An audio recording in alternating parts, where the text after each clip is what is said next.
जरूरी सुझाव भी दिए हैं और बहुत स्वाभाविक था कि जहां पर मृत्यु दर ज्यादा है, जहां पर कोरोना का स्प्रेड तेज हो रहा है, उन राज्यों के साथ विशेष रूप से चर्चा की गई है। लेकिन बाकी राज्यों के पास भी काफी अच्छे सुझाव हो सकते हैं। तो मैं आग्रह करूंगा कि ऐसे कोई पॉजिटिव सुझाव जो जरूरी हैं, आपको लगता है वो मेरे तक पहुंचाइए, ताकि कोई न कोई रणनीति बनाने में वो उपकारक होंगे।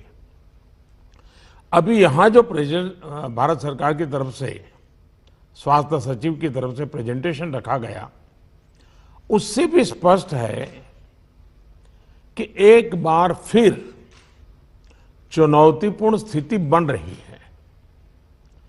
कुछ राज्यों में स्थिति ज्यादा चिंताजनक है। ऐसे में गवर्नेंस सिस्टम में सुधार ये बहुत आवश्यक है। ये मैं समझ सकता हूं कि साल भर की इस लड़ाई के कारण व्यवस्था में भी थकान आ सकती है, ढीलापन भी आ सकता है। लेकिन ये 2-3 सप्ताह और अगर हम टाइट करें और अदर गवर्नर्स को बड़ा मजबूत करें, इस पर हमने बल देना चाहिए। साथियों, आज की समीक्षा में कुछ बातें हमारे सामने स्पष्ट हैं और उन पर हमें विशेष ध्यान देने की जरूरत है। पहला, देश फर्स्ट वेव के समय की पीक को क्रॉस कर चुका है और इस बार के ग्रोथ रेट में पहले से भी ज्यादा तेज है। दूसरा, महाराष्ट्र, छत्तीसगढ़, पंजाब, मध्य प्रदेश, गुजरात समेत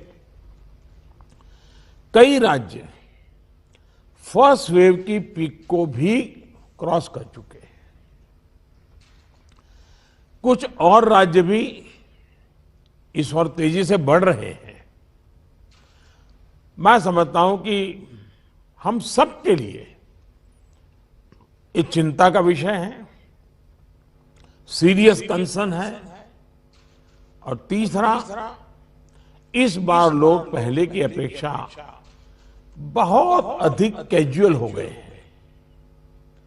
अधिकतर राज्यों में प्रशासन भी सुस्त नजर आ रहा है। ऐसे में कोरोना के केसेस की इस अचानक बढ़ोतरी ने मुश्किलें ज्यादा पैदा की है। कोरोना के प्रसार को रोकने के लिए फिर से युद्ध स्तर पर काम करना आवश्यक है।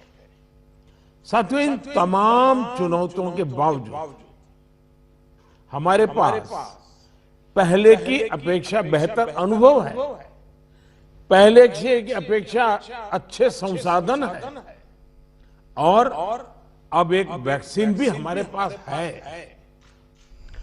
जन भागीदारी के साथ साथ हमारे परिश्रमी डॉक्टर्स और health workers, health care staff ने स्थिति को संभालने में बहुत मदद की है और आज भी कर रहे हैं। आप सभी में अपने पहले के अनुभवों का प्रभावी ढंग से उपयोग अपेक्षित है। अब आप कल्पना कीजिए कि गत वर्ष इन दिनों में हमारे हाल क्या थे।